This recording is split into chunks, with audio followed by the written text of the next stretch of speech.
La Organización de Farmacéuticos Ibero-Latinoamericanos Capítulo México presenta.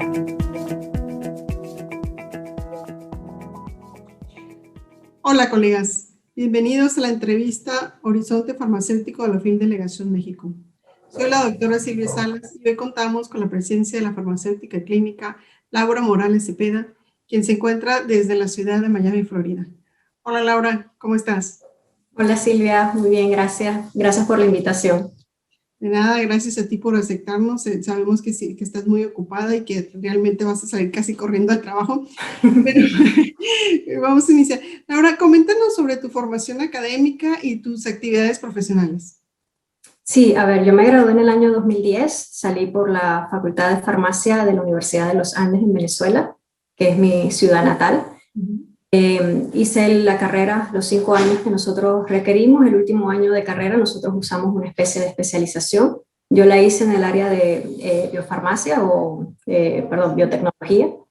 Y sí, hacíamos más que todo estudios a nivel microbiológico y de este tipo, pero me interesaba mucho el área de genética. De hecho, la parte de prácticas profesionales lo hice en el área de farmacogenética y un poquito de farmacocinética, gracias a que la Universidad de Chile, la Facultad de Farmacia y Bioquímica, aceptó como invitado, como un estudiante invitado, y bueno, tuve la oportunidad de apreciar cómo eran todos los ensayos que ellos hacían, cómo hacían la parte de bioequivalencia de medicamentos genéricos con el de marca.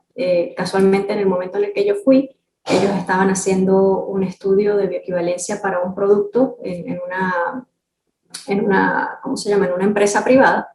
Ellos funcionan como una especie de outsourcing, entonces validan que ese genérico realmente es bioequivalente con la marca. Y bueno, fue una experiencia bastante interesante. Mi intención en un principio era volver a Venezuela y tratar de implementar algunas de las cosas que había aprendido, pero bueno, la situación de mi país no permitía hacerlo. Así que una vez que me gradué, me fui a otra ciudad. Allí conseguí la oportunidad de hacer un proyecto de vacunas con un laboratorio que es filial a la Universidad de Carabobo, y desarrollamos una vacuna para ganado bovino.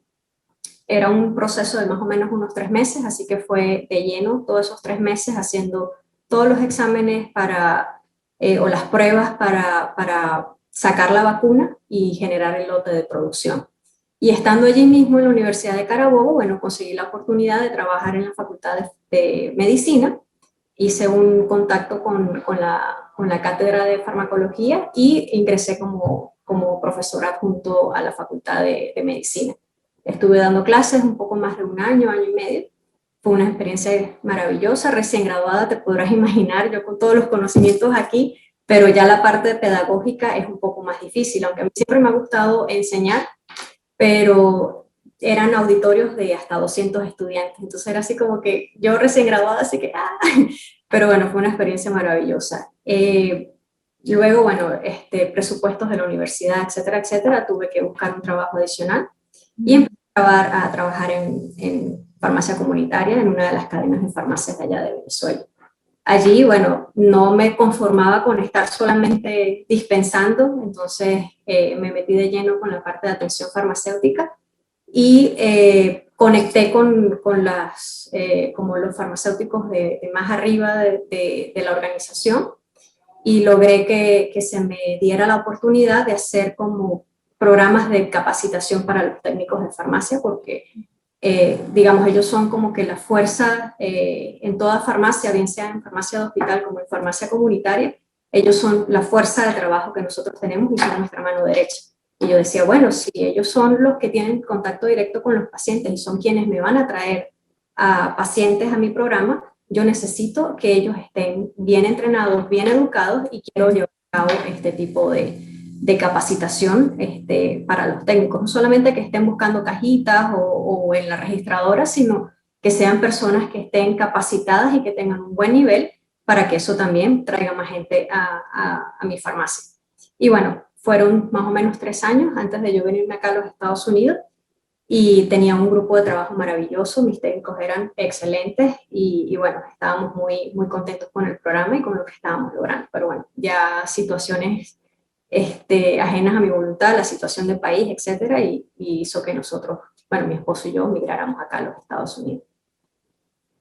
Eso es un poco de mi background en Venezuela. Sí, se oye muy cortito, pero pues realmente es un trabajo que has ido haciendo poco a poco. Oye, me da curiosidad, cuando sale uno de la carrera, que pues no tienes el área, ¿no? El campo, como decimos nosotros allá afuera, y que te hayas ido a dar clases con los médicos, que no sé si suceda ya, ¿no? Que a lo mejor el clic entre médicos y farmacéuticos no es tan común, y que un farmacéutico te dé clases. ¿Cómo lo tomaron? Sí, los alumnos. Sí, fíjate que era interesante porque farmacología en esa facultad la dan en el 4º año y medicina en mi país son 6, me parece que para esa facultad o esa universidad son 6 años totales de medicina. Entonces, tú ya tienes estudiantes que vienen en un 4º año, ya han tenido 3 años con rotaciones o residencias en el hospital, que están, tú sabes, súper sharp, súper ágiles, tienen las ideas así a millón. Y entonces era eso, era mi miedo de decir, ok, mi fuerte no es la parte clínica, porque yo no soy médico, o sea, ellos te vienen con, no, que los análisis de sangre son esto, que entonces era un reto adicional, porque evidentemente el área que yo conozco, yo obviamente soy de farmacia y conocemos de medicamentos, conocemos de la farmacodinamia, de la farmacocinética, de todas las características que pueda tener el fármaco, pero no es lo mismo cuando el médico viene y viene con toda su estructura de pensamiento. Entonces era un poco esa fusión. Además de que mis colegas, o sea, los profesores con los que yo trabajaba, eran todos, yo era la única farmacéutica, entonces fue así como que me metí en la boca del león, o sea, así como que dale, con todo. Afortunadamente ellos eran maravillosos, había muchas oportunidades en las que yo les decía, mira, mi fuerte no es la parte clínica o médica como tal, porque hay muchas condiciones, hay muchos estadios de enfermedad que yo no domino. Y entonces era como ese intercambio entre el enfoque que ellos tenían de los fármacos desde el punto de vista médico y el enfoque que yo les estaba dando desde el punto de vista farmacéutico. Entonces, creo que se logró que al menos esos estudiantes lograsen entender el rol que un farmacéutico juega dentro del equipo de salud, porque a lo mejor para ellos, o la percepción de ellos, y lo veía porque a veces me lo comentaban, decían, no, yo pensé que el farmacéutico era el de la farmacia, que te vendía las medicinas en la farmacia, y decían, no, el campo que nosotros tenemos es sumamente amplio, o sea, nosotros hacemos demasiadas cosas que lo que pasa es que trabajamos como que tras bambalinas, ¿no? O sea, no somos los protagonistas del equipo de salud, no somos los que estamos ahí en la primera línea con el paciente en muchas oportunidades, pero en el background nosotros estamos haciendo todo lo posible por asegurarnos de que ese paciente reciba la terapia adecuada, de que ese paciente no tenga efectos adversos a los medicamentos,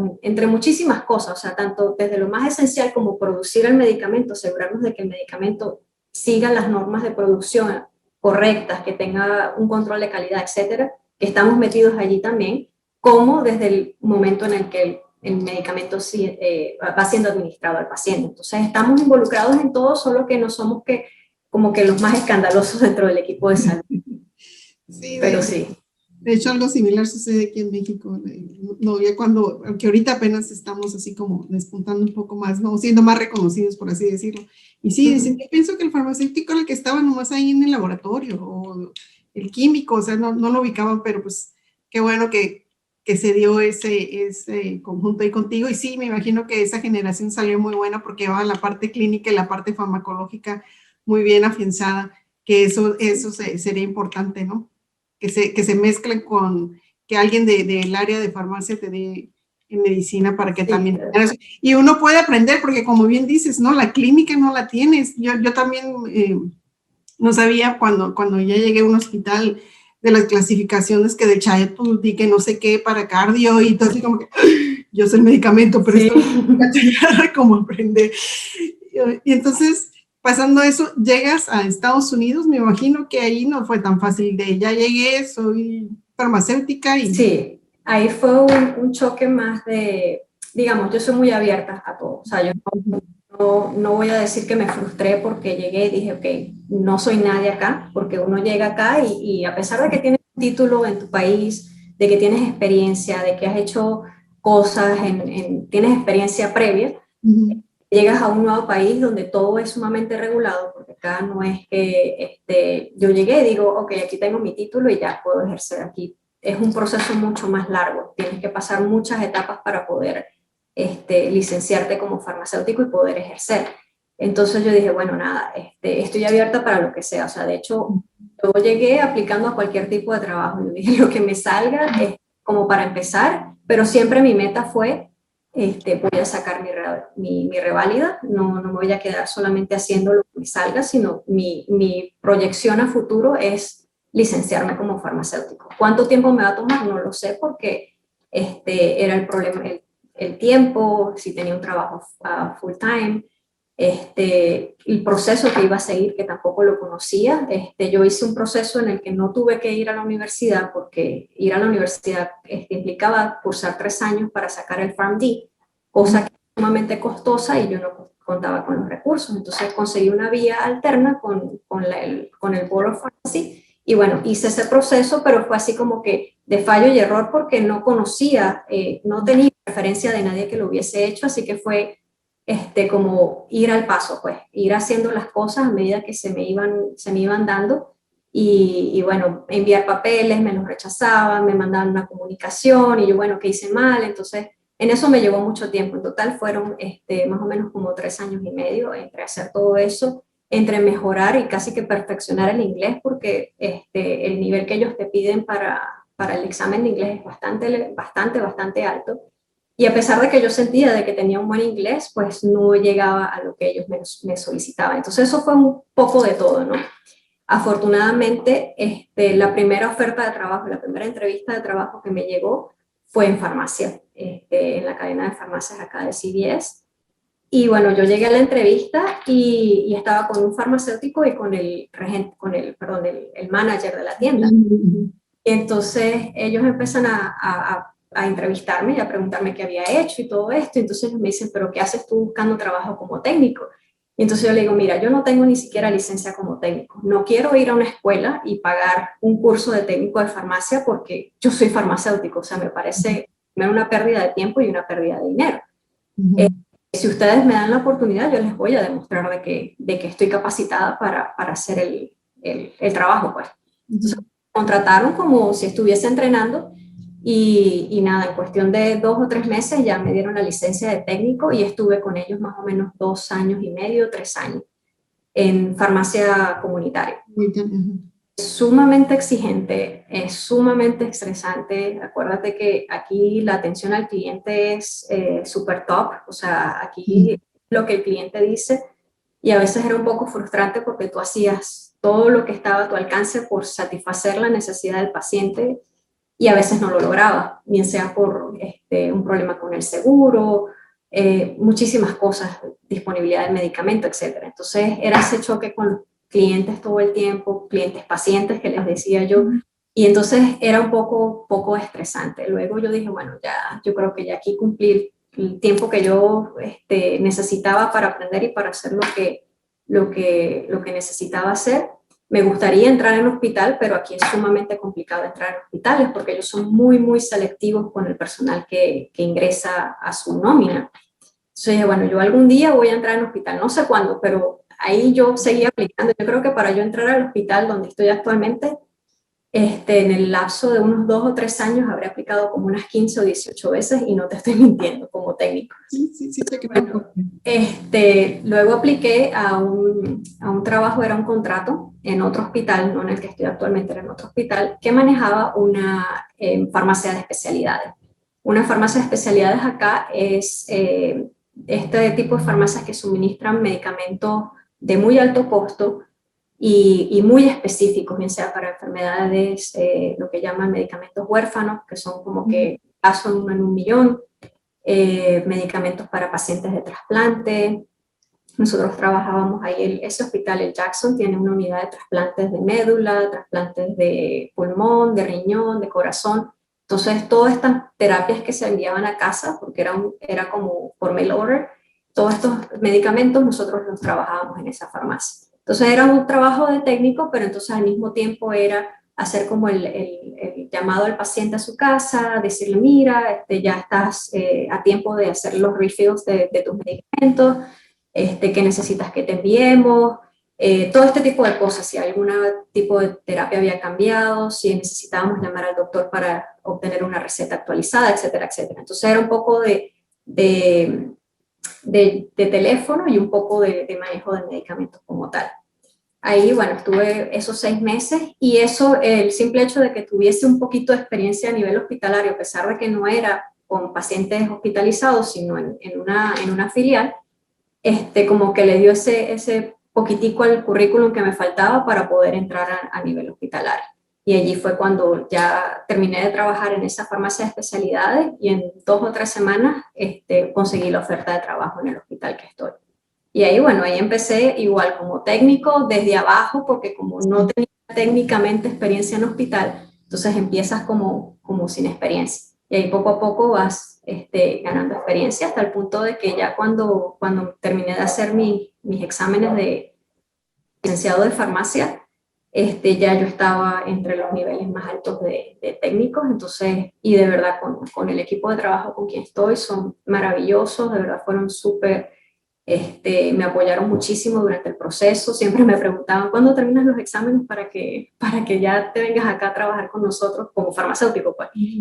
Pues ya pronto, tengo nada más que tomar los últimos exámenes y terminar las prácticas profesionales y bueno, ya me ayudó muchísimo el hecho de que ya hubiese trabajado como técnico de farmacia, que te ayuda a conocer todos los rincones del hospital, por decirlo de alguna forma, cuáles son los fallos en el sistema, cómo funcionan las máquinas, cuáles son las principales quejas o cómo manejar a las enfermeras, porque nosotros directamente trabajamos muchísimo con las enfermeras, con enseñarles en qué momento tienen que administrar el medicamento, o en qué momento tienen que tomar la muestra de sangre, o por qué están llamando, porque la máquina no les da la medicina. Cositas así muy, muy técnicas que tú dices, no, pero eso quizás no es tan importante, pero al final, si tú ves desde afuera, esas pequeñas cositas técnicas que están sucediendo, eso puede afectar que el paciente no reciba la medicina a tiempo, por poner algún ejemplo. Entonces, esa experiencia como técnico de farmacia, pues me ayudó muchísimo a facilitarme el proceso de transición entre lo que es el técnico de farmacia y farmacéutico. Y digamos que actualmente pues me manejo la farmacia con todo su personal de manera muy, muy fácil. Conozco a mis compañeros de trabajo de tanto los farmacéuticos como los técnicos y bueno, eso me da, o sea, es como nadar libremente, o sea, fluye muy bien. Oye, Laura, y por ejemplo, ¿cómo te recibieron en el hospital siendo latina? Porque a veces, obviamente, tú lo acabas de decir, no están muy homologadas las universidades, sobre todo siempre que van a Estados Unidos tienes que hacer todo lo que tú acabas de mencionar. Son años de estudios para poder rivalidar y hacer, y si quieres ser licenciado en farmacia, volver a estar haciendo exámenes y obviamente los costos. Pero ya el personal, cuando tú entraste ahí, porque no eras como la anglosajona, pues. Bueno, en parte me ayuda mucho que el inglés que tú tengas también determina mucho qué tan conectado puedas, o sea, la fluidez que tú tengas en el idioma, eso te ayuda mucho. Entonces, ¿perdón? Que te da confianza ese inglés que tienes. Exacto, de hablar y de expresarte fácilmente. Entonces, esa creo que era una de las barreras más difíciles, pero yo siempre me propuse que en el lugar de trabajo yo iba solamente a hablar en inglés. A pesar de que mi equipo de farmacia, o sea, son bilingües la mayoría, el profesional siempre todos nos expresamos en inglés. Entonces viene el Spanglish también, que tú estás hablando de una cosa y de repente metes una frase en español, pero es normal, pues, o sea, es parte también del día a día, pero a nivel profesional siempre te expresas en inglés. Y recuerdo empezando en el hospital, creo que las primeras 2 o 3 semanas yo no hablé ni así de español, nada, con nadie. Y ellos sabían que yo era de otra parte, pero no sabían de dónde, porque me decían, tú tienes un acento, pero no sé de dónde es. Y yo decía, no lo voy a decir hasta por los momentos, pues ya cuando empecé a entrar en confianza, ya conté mi historia y mis jefes, o sea, mis supervisores sí sabían de dónde era, porque en el momento de la entrevista de trabajo, pues es como un panel que te ponen, o sea, las entrevistas de trabajo parecen como que si vas a trabajar en el FBI o en la CIA, o sea, primero entras con 2 personas y después entras como con 3 y después te ponen a 3 más, totalmente distintos con las preguntas, o sea, te preguntan lo mismo de diferentes maneras y luego ellos hacen como una especie de reunión aparte, como un consenso y entonces te chequean tus debilidades, tus fortalezas, la actitud que tuviste en tu entrevista de trabajo y luego ellos sí te dicen, ok, si clasificas o no clasificas. Entonces, creo que primero la entrevista de trabajo me ayudó a ganar mucha confianza también. Y bueno, ya después cuando ya estaba parte del personal, pues ya tú te integras mucho más. Hay muchísima población latina, o sea, la mayoría de las personas, si no son originarios de algún otro país, al menos son primera generación americana, o sea, vinieron de otro país y ellos ya son nacidos acá en los Estados Unidos. Pero, digamos, no sentí en ningún momento ningún tipo de discriminación ni nada de eso, si es a lo que te refieres. Sí, sí. Sí, era un poco el choque de, como te digo, que eres como un técnico sobrecalificado, porque ya eres farmacéutico, pero bueno, tienes que trabajar como técnico. Pero yo creo que eso me ayudó muchísimo en el sentido de que ayudó a que apreciaran el valor como recurso humano que yo tengo, y eso me ayudó a quedarme en el hospital, porque es diferente que si yo hubiese hecho todo el proceso fuera del hospital, o sea, que yo me hubiese licenciado, hubiese querido aplicar al hospital sin tener experiencia previa hospitalaria, ni como técnico ni como farmacéutico, a que ya estando dentro del sistema y ya sabiendo de la forma en que tú trabajas, ellos inmediatamente te cogen, pues, o sea, te agarran y te dejan como personal fijo, que fue lo que me sucedió también, porque yo, de hecho, no tenía ningún tipo de vacante en el momento en el que yo conseguí mi licenciatura. De hecho, dentro de los reglamentos del hospital o como tal, como la parte de recursos humanos, te decía, si ya una vez que tú adquieras tu licencia de farmacéutico, la de técnico se invalida y ya no puedes seguir trabajando como técnico. Fue así como que llegué, o sea, ellos estaban al tanto de mi proceso y les dije, mira, en 2 o 3 semanas a lo mejor recibo mi licencia de farmacéutico, ¿qué va a pasar conmigo? O sea, ¿me puedo quedar o necesito empezar a buscar trabajo en otra parte? Y el director de mi farmacia me dijo, no, mira, apenas tú tengas esa licencia, avísame, que yo empiezo a mover el proceso para dejarte, porque yo no quiero que tú te vayas, porque eres un recurso humano valioso, conoces todo y yo sé que ya una vez que tú empieces tu entrenamiento como farmacéutico vas a picar rápido, o sea, no va a ser un proceso de entrenamiento que necesita semanas o meses, entonces era ventajoso para ellos porque es alguien que necesita mucho menos entrenamiento y que lo vas a tener ya como un personal fijo mucho más rápido. Entonces, de verdad fue mucho más ventajoso el estar allí como técnico de farmacia. Pues sí, todo ese proceso que hiciste de empezar como técnico, pues te ayudó bastante para que ellos vieran lo valioso, como acabas de mencionar. Si hubieras entrado directamente como farmacéutica, no hubieran visto todo tu desarrollo y les ganas, ¿no? Porque exacto, me imagino que es lo que vieron, por eso luego se dan cuenta de quién quiere aprender, quién quiere apoyar, quién quiere ayudar a los pacientes y quién le gusta, ¿no? Quién le gusta su profesión. Entonces, ya era un recurso humano que ya que ya se había formado como para dejarlo ir, pues sí. Exacto. No fueron muy listos, la verdad. Sí. Eso sí, eso pensaba yo. Si me dejan ir, bueno, nada, me va a tocar buscar en otra parte, o sea, y le voy a conseguir. O sea, yo siempre he sido muy positiva en ese sentido, pero fue así como que me siento parte de la familia. De hecho, la cultura de nosotros en el hospital es eso, somos una familia y todos, a pesar de que somos muchísimos, porque el personal de farmacia del hospital donde estoy fácilmente somos 180 o 200 personas. Entonces es un grupo muchísimo, o sea, muy grande, pero todos nos conocemos y todos somos bien integrados de alguna forma. Entonces ya esa parte era como que, bueno, si me tengo que ir, me va a dar mucho dolor, pero yo espero que pero pues ya había superado muchas cosas, para adelante, no pasa nada. sí, Ahora, señor. es imposible dejar para preguntarte, ¿cómo han vivido ustedes ahí el COVID? Bueno, en un principio, como todo, nosotros no sabíamos qué hacer con la paranoia de que nos vamos a infectar, porque siendo uno de los hospitales más grandes de la zona, evidentemente los pacientes de COVID, y eventualmente el hospital se iba a convertir en COVID hospital. Entonces, en un principio, el hospital tomó la medida de que no se iban a permitir ningún tipo de admisiones que no fuesen relacionadas con COVID, y de hecho eso fue ventajoso y al mismo tiempo no, porque tuvimos que bajar el ritmo de trabajo muchísimo. Usualmente nuestro censo era en un promedio normal, son 600, 700 pacientes en una época normal, sin estar a tope, sino el promedio regular son más o menos esos 600 o 700 pacientes. Y cuando tuvimos COVID, nuestro censo bajó, creo que más de la mitad, o sea, llegamos a tener un punto en el que nada más teníamos 100, 120 pacientes.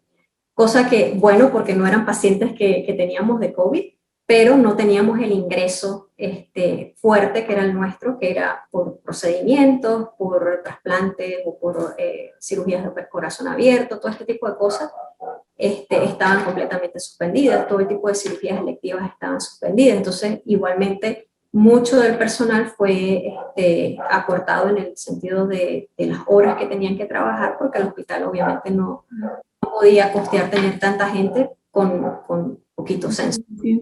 Entonces, así estuvimos más o menos unos 3 meses. Nosotros decidimos dividir el hospital como dos edificios del hospital eran completamente de COVID, donde incluía uno de los ICU, y el otro lado del hospital pues sí tenía pacientes regulares y el personal no se entrecursaba. O sea, nosotros, los que trabajaban en el área de COVID, de hecho, tú llegabas y te cambiabas completamente, te ponías la ropa que ellos te daban y antes de salir te quitabas eso y ibas con tu ropa de la que habías venido de casa.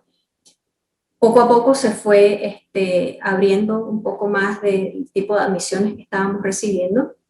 Ya se conocía un poco más de las medidas de seguridad, del uso obligatorio de máscaras para todos, de las delimitaciones en la zona. Entonces, o sea, digamos que seguimos las normas del CDC en ese sentido y logramos ir implementando un poco más. O sea, ya se empezaron a abrir cirugías, se empezaron a abrir procedimientos electivos y ya se demarcaron completamente cuáles iban a ser los pisos de COVID.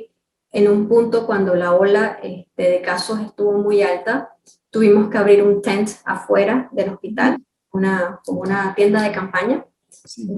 Se recibían cualquier paciente que tuviese como algún tipo de sintomatología de COVID, era recibido allí antes de entrar al hospital, porque no se permitía que nadie que estuviese sin diagnosticar entrara a las inmediaciones del hospital. Las visitas completamente se cerraron, no se permitía que nadie fuese de visita a los pacientes, inclusive si no tuviesen COVID, no estaban permitidos. Y así estuvimos más o menos como unos 7 meses, diría yo. Eso fue como desde marzo hasta octubre o noviembre. Ya en octubre, noviembre ya fue como que ya teníamos todo un poco más bajo control.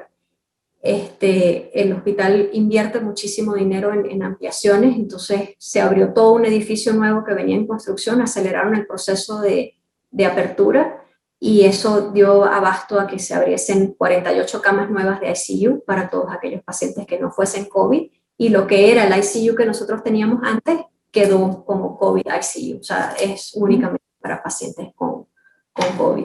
Y poco a poco ha ido aumentando. Nosotros también a nivel de farmacia abrimos un nuevo piso de farmacia en este edificio nuevo que te digo, que nos ayudó también a darnos un poco más abasto con el hecho de preparar mezclas parenterales, porque solamente teníamos 2 campanas de preparación para toda esa cantidad de pacientes. O sea, cuando ya teníamos el censo bajo, bien, porque eran solamente los pacientes que estaban internados en ese momento. Pero ya cuando abrió el hospital de trabajar normal, o sea, el volumen de parenterales que nosotros teníamos con 2 técnicos no iba a dar chance. Entonces se abrió otro piso de farmacia solamente para la parte de parenterales, tanto de quimioterapias como de medicamentos normales. Y bueno, eso como que nos ha ido ayudando un poco a fluir mucho mejor y a dar abasto, porque nuestra farmacia dentro de todo es muy pequeña para todo lo que ha crecido el hospital. O sea, yo creo que esa farmacia está allí físicamente, el espacio físico, de cuando el hospital eran 2 edificios y ahora somos como 5 edificios en la misma zona y que repartimos para todos ellos. Entonces, así como que necesitamos mucho más espacio del que tenemos. ¿Y en plantilla de farmacéuticos, cuántos son? Nosotros estamos estratificados, por decirlo de alguna forma. Nosotros tenemos diferentes como comités. Dentro del hospital como tal tenemos el de antimicrobianos, que ellos son 3 farmacéuticos especialistas solamente en enfermedades infecciosas. Tenemos varios especialistas que no trabajan como plantilla normal del día a día. O sea, ellos trabajan obviamente diariamente, pero su trabajo es más enfocado en la parte de investigación y en la parte de consultas como más específicas. No sé si me doy a entender.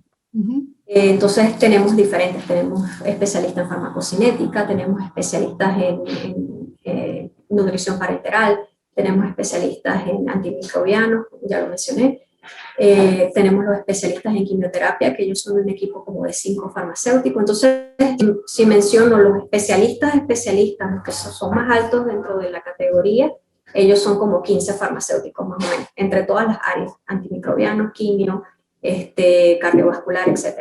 Y luego venimos nosotros que somos el staff, que somos los que diariamente estamos en el día a día, cubriendo los diferentes pisos, y creo que más o menos por cada turno somos 3 turnos, somos el de la mañana, el medio turno y el de la medianoche. En total seremos más o menos como 45 farmacéuticos, quizás, o más, quizás 45, 60 farmacéuticos en la plantilla normal. Somos un equipo bastante grande. Bueno, para muchos pacientes y como acabas de mencionar, para los pacientes de la UCI, tanto con COVID como no COVID, sí, es bastante trabajo. Laura, sí. Pues ha sido muy enriquecedor platicar contigo, se quedamos para más. ¿Alguna última reflexión o comentario que nos quieras mencionar antes de terminar la charla? Bueno, yo creo que sería el hacer el énfasis del amor a nuestra profesión. Yo creo que todos como farmacéuticos siempre queremos lo mejor para el paciente, en seguridad, en la eficacia de sus tratamientos. Y bueno, mi mensaje para todos los que estén allí, que nos estén viendo en este momento, es eso, tener siempre presente de que el paciente es el centro de nuestra profesión y de que desde cualquier punto donde estén trabajando, bien sea si son dueños de farmacia o si están trabajando en alguna cadena o si están en un hospital o en una clínica, donde sea que estén, siempre recordar de que nuestro enfoque es el paciente y que siempre vamos a querer el bienestar para él. Y poner siempre el día a día, a pesar de que nos dejemos llevar un poco por la rutina, siempre tener presente de que ese paciente tiene familia, de que es el hijo de alguien, que es el papá de alguien. Y bueno, eso, el amor y la devoción por nuestra profesión, a pesar de que no somos los más venerados allá afuera, tener en cuenta siempre de que somos muy importantes dentro del equipo de salud. Diría una pieza muy importante, es el engrane de todo para que funcione ese proceso. Laura, pues en nombre de la OFIL Delegación México te agradecemos este tiempo y esperamos contar con tu participación posteriormente. Muchas gracias, yo soy la doctora Silvia Salas, me despido, hasta la próxima. Farmacéuticos Forever, bye. OFIL Capítulo México, conociendo el trabajo del farmacéutico. Gracias por seguirnos.